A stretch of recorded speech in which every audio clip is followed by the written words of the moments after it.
Est-ce que les chrétiens sont en danger spirituel s'ils restent dans leurs pensées, s'ils restent piégés dans leurs pensées qui sont liées en grande partie au monde? Que nous dit la parole de Dieu? On a un premier indice en Luc 9,54. Voyant cela, Jésus dit: Seigneur, veux-tu que je fasse descendre le feu du ciel pour les consumer? Mais Jésus se retourna et les reprit, disant: Vous ne savez pas de quel esprit vous êtes remplis. Donc déjà Jésus leur disait: attention, vous ne savez pas quel est l'esprit qui est en vous. Deuxième indice, en Matthieu 14,30, Pierre sortit de la barque et marcha sur les eaux pour aller vers Jésus. Mais en voyant que le vent était fort, il eut peur.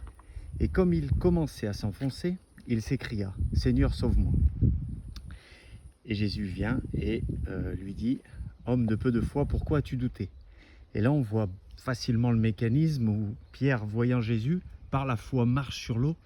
Et puis quand il commence à prendre conscience qu'il marche sur l'eau, les pensées humaines ont fini le travail avec la peur et le doute. Et peut-être que le mauvais s'est infiltré et il a eu peur, il a coulé. Pourtant, la parole de Dieu nous dit bien, en 2 Corinthiens 10,5, « Amenez toute pensée captive à Christ ».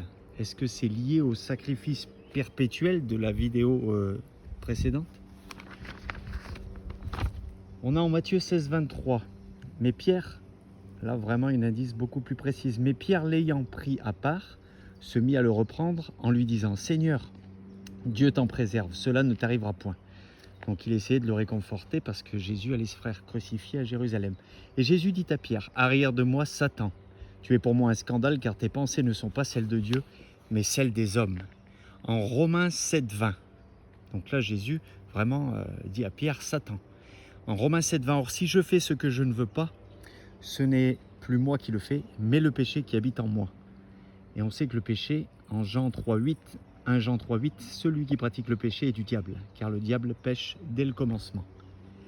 Donc on a quand même pas mal d'indices. Est-ce que vraiment Matthieu 5,37 confirme que votre parole soit un oui pour un oui, un non pour un non? Ce qu'on y ajoute vient du malin. Donc on voit que même Dieu nous prévient depuis la Genèse 8,21, parce que les pensées du cœur de l'homme sont mauvaises. Donc toutes ces mises en garde, est-ce que la chair, l'ego, toutes ces pensées humaines ne sont pas en rapport au diable qui peut s'infiltrer en nous et nous pousser à pécher? Est-ce que le sacrifice perpétuel est une partie du remède? Que Dieu nous guide. Soyez bénis.